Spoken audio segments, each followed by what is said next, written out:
नमस्ते. माझं नाव मौशिमी. मी UK राहते. आज मी श्री साई सच्चरित्राचा 13वा अध्याय वाचणार आहे. बघू तर या अध्यायामध्ये कोणकोणत्या वेगवेगळ्या गोष्टी आहेत आणि ह्या गोष्टीद्वारे आपणास शिकण्यास काय मिळते. तर ह्या अध्यायामध्ये वेगवेगळ्या प्रकारच्या साईलीला यांनी लिहिल्या आहेत आणि या साईलीला रोगनिवारणाच्या रिलेटेड आहेत आणि वेगवेगळ्या लोकांचे अनुभव याच्यामध्ये दिले आहेत. भीमाजी पाटील, बाळा शिंपी, बापूसाहेब बुटी, आळंदीचे स्वामी, काका महाजन आणि हरड्याचे दत्तोपंत. मायाजळीतली अपरिमित शक्ती. बाबांचे शब्द नेहमी संक्षिप्त, सटीक, गहन, अर्थपूर्ण आणि संतुलित असायचे. ते नेहमी समाधानी आणि स्वतःच्या सुखदुःखात आसक्त नसत. बाबा म्हणायचे, मी फकीर झालो, घर नाही, पत्नी नाही, सर्व चिंता मागे सोडल्या, तरी अनिवार्य माया मला वारंवार त्रास देते. मी स्वतःला विसरतो, पण ती विसरू शकत नाही. ती नेहमी माझ्यावरच आहे. ही माया चतुराई श्रीहरी, ब्रह्मा आणि इतरांनाही त्रास देते. मग माझ्यासारखा गरीब फकीर काय करू शकतो? जे माझ्या शरणी येतात त्यांना माझ्या कृपेने ती माया मोक्ष देते. भगवद्गीतेसारख्या ग्रंथात श्रीकृष्ण यांनी उद्धवाला सांगितले. तसेच बाबा म्हणायचे, ज्यांना नशीब लाभते आणि पाप संपते, ज्यांना नशीब लाभले आणि पाप संपले ते माझ्या उपासनेला लागतात. जे सतत साई साई म्हणत राहतात त्यांना मी 7 समुद्र पार करून नेईन. या शब्दांवर विश्वास ठेवा, तुम्हाला निश्चित लाभ होईल. मला कोणत्याही पूजा पद्धतीची आवश्यकता नाही. जिथे खरे भक्त आहेत तिथे मी उपस्थित आहे. आता पाहूया बाबांनी आपल्या शरणागती भक्तांचे कसे संरक्षण केले. भीमाजी पाटील. साल 1909 नारायण गावचे रहिवासी भीमाजी पाटील गंभीर व दीर्घकालीन छातीच्या आजाराने ग्रस्त झाले, जो नंतर क्षयरोगमध्ये विकसित झाला. त्यांनी अनेक उपाय केले, पण काहीही फायदा झाला नाही. सर्व आशा हरविल्यानंतर भीमाजी म्हणाले, हे नारायण देव, आता कृपया मला मदत कर. सर्वसामान्य सत्य असे की जेव्हा परिस्थिती सोयीची असते तेव्हा देव आठवत नाही, परंतु संकट आले की त्याची आठवण होते. भीमाजीने नंतर साईबाबांचे चरण घ्यायचे ठरवले. त्यांनी नानासाहेब चांदोरकर, जे साईबाबांचे मोठे भक्त होते, त्यांना आपला आजार लिहून विचारले. नानासाहेबांनी प्रत्युत्तरात लिहिले की एकच उपाय शिल्लक आहे, बाबांचे चरण धरणे. भीमाजी शिर्डीला आले. मशिदीत त्यांना बाबांसमोर बसवले. नानासाहेब आणि शमा म्हणजे माधवराव देशपांडे त्यावेळी मशिदीत उपस्थित होते. बाबांनी सांगितले की हा आजार पूर्वजन्मातील कर्मामुळे आला आहे आणि त्यांच्याकडे थेट हस्तक्षेप करण्याची तयारी नाही. पण भीमाजीने निराशेने प्रार्थना केली आणि बाबांचे हृदय द्रव झाले. बाबा म्हणाले, तुझी काळजी सोड, तुझ्या दुःखाचा प्रवास संपला. जो कोणी मशिदीत पाऊल ठेवेल तो आनंदाच्या मार्गावर असेल. हा फकीर खूप दयाळू आहे. तो रोग बरे करेल आणि प्रेमाने सर्वांचे रक्षण करेल. भीमाजी सामान्यतः 5 मिनिटांनी रक्ताची उलटी करत, पण बाबांच्या उपस्थितीत उलटी थांबली. बाबांच्या आशेच्या आणि कृपेच्या शब्दांनी त्यांचा आजार सुधारायला सुरुवात झाली. बाबांनी सांगितले की भीमाजी भीमाबाईंच्या घरात राहील, जे सोयीचे किंवा निरोगी नाही, पण बाबांचे आदेश पाळणे आवश्यक होते. भीमाजीला 2 स्वप्नांतून बरे केले. पहिल्या स्वप्नात ते लहानपणी आपली कविता धडे नीट न म्हणाल्यामुळे जोरदार मार सहन करत असे आणि दुसऱ्या स्वप्नात कोणीतरी त्यांच्या छातीवर दगड फिरवत तीव्र वेदना दिली. या स्वप्नांतून झालेल्या वेदनांमुळे त्यांचे पूर्ण उपचार झाले आणि तो घरी परतला. नंतरही तो शिर्डीत येत राहिला. बाबांचे स्मरण करून प्रार्थना करीत राहिला. बाबांना भक्तांकडून काहीही अपेक्षा नव्हती. केवळ कृतज्ञ स्मरण, ठाम श्रद्धा आणि भक्ती पुरेशी होती. महाराष्ट्रात लोक दर महिन्याला आपल्या घरात सत्यनारायण पूजा साजरी करतात, परंतु भीमाजी पाटील यांनी गावात परतल्यावर नवीन साई सत्यव्रत पूजा सुरू केली, जी जी सत्यनारायण व्रताच्या जागी केली जाऊ लागली. जे सत्यनारायण पूजेच्या ऐवजी साई सत्य पूजा सुरू झाली. बाळा गणपत शिंपी. साईबाबांचे आणखीन एक भक्त बाळा गणपतराव शिंपी गंभीर आणि अतिशय उपचार न होणाऱ्या मलेरियाने ग्रस्त होते. त्यांनी अनेक औषधे उपचार केले, पण काहीही फायदा झाला नाही. ताप कमी होत नसे. अखेर तो शिर्डीला आला आणि बाबांच्या चरणी शरण गाठली. बाबांनी त्याला एक अनोखी उपाययोजना सांगितली.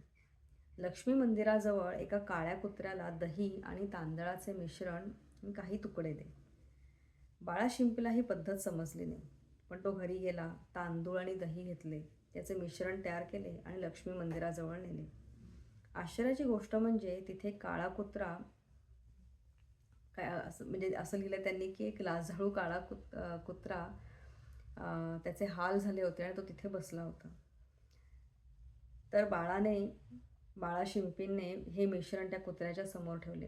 कुत्र्याने ते खाल्ले आणि विरल परिणाम म्हणून बाळा मलेरियापासून बरे झाले. बापूसाहेब बुटी. असे वेगवेगळ्या गोष्टी दिल्यात आणि प्रत्येकाला ह्या बाबांच्या आशीर्वादामुळे प्रत्येकजण आजारातून कसे दूर झाले ह्याच्या गोष्टी इथे त्यांनी लिहिल्या आहेत. त्याच्या पुढची गोष्ट आहे बापूसाहेब बुटी यांची. बापूसाहेब बुटी यांना एकदा अतिसार आणि उलट्याची समस्या झाली. त्यांचे कपाट औषधांनी आणि वेगवेगळ्या पेटंट औषधांनी भरलेले होते, पण काहीही फायदा झाला नाही. अतिसार आणि उलट्या यामुळे बापूसाहेब खूपच दुर्बळ झाले होते आणि मशिदीत जाऊन बाबांचे दर्शन घेणे शक्य नव्हते. त्यानंतर बाबांनी त्यांना बोलावले आणि समोर बसवले. बाबा म्हणाले, आता काळजी घ्या, अजून अतिसार होऊ नये, आणि आपले बोट हलवत म्हणाले, उलट्या देखील थांबाव्यात. बघा, बाबांच्या शब्दाचा परिणाम दोन्ही आजार लगेच नष्ट झाले आणि बापूसाहेब पुन्हा तंदुरुस्त झाले. दुसऱ्या प्रसंगामध्ये त्यांना एकदा कॉलराची लागवण झाली आणि तीव्र तहान भासली. डॉक्टर पिल्ले यांनी सर्व प्रकारचे उपाय केले, पण काहीच फरक पडला नाही. त्यानंतर बापूसाहेब बाबांकडे गेले आणि विचारले की काय प्यावे जेणेकरून तहान भागेल आणि हा रोग बरा होईल. बाबा म्हणाले, बदाम, अक्रोड आणि पिस्ता साखरेच्या दुधात उकळवून घ्या. इतर कोणत्याही डॉक्टराकडून हा उपाय जिवंत धोका वाढवणारा समजला जाईल, पण बाबांच्या या आज्ञा त्यांनी निष्ठेने पाळल्या आणि आश्चर्य म्हणजे हा रोग बरा झाला.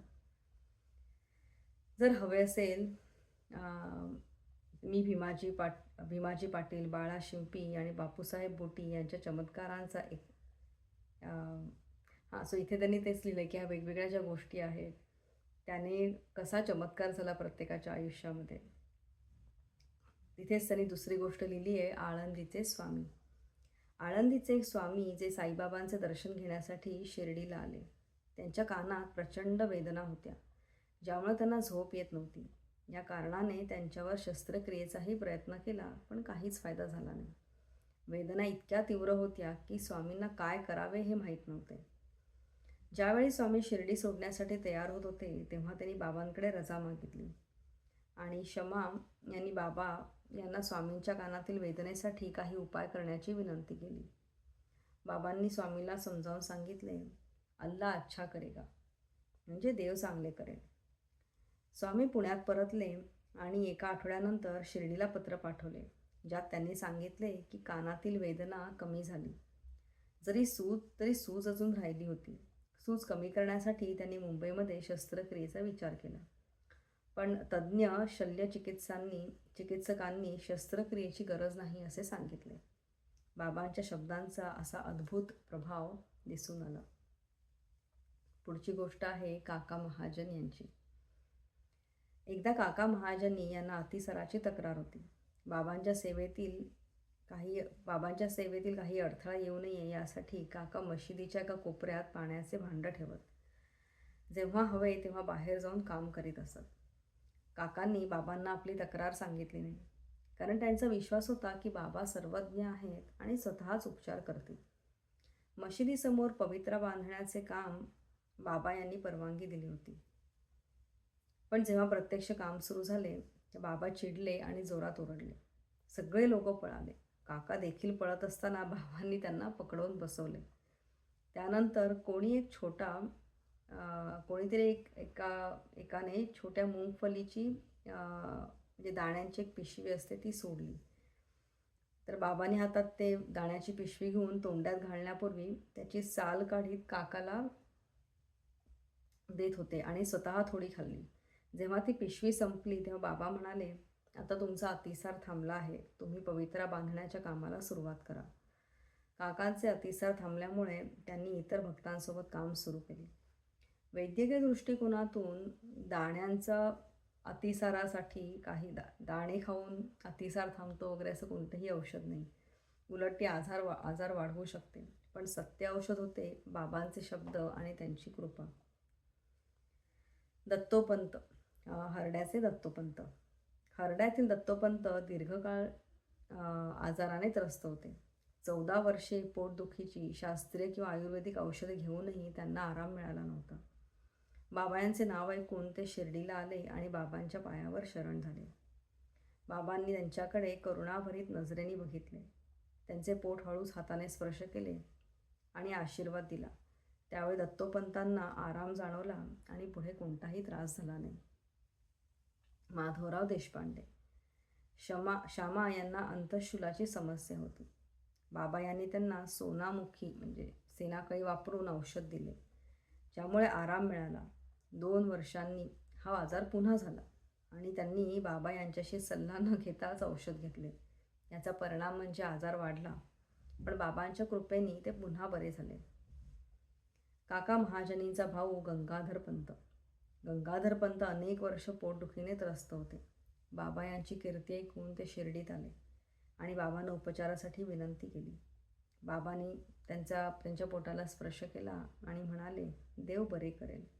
त्या वेळेपासून त्यांना कोणतीही पोटदुखी झाली नाही. ते पूर्ण बरे झाले. नानासाहेब चांदोरकर. नानासाहेब यांनाही तीव्र पोटदुखी होती. दिवस रात्र विरक्त असायचे. डॉक्टरांनी वेगवेगळे इंजेक्शन्स दिली, पण काहीच फायदा झाला नाही. मग ते बाबा यांच्याजवळ गेले. बाबा म्हणाले, तुम्ही गुळाच्या बर्फीला तूप घालून खा, आराम मिळेल. त्यांनी ते केल्यानंतर त्यांना पूर्ण आराम मिळाला आणि ते बरे झाले. वरील सर्व कथा दर्शवतात की वास्तविक औषध म्हणजे बाबांची कृपा होती, जी विविध आजारांना कायमस्वरूपी बरे करायची, सामान्य औषधोपचाराने नाही. श्री साईंच्या चरणी नमन. सर्वांना शांती लाभो. उद्या याच वेळेला अजून एक मराठी व्हॉलेंटियर येऊन अध्याय 14वा वाचेल. साईराम.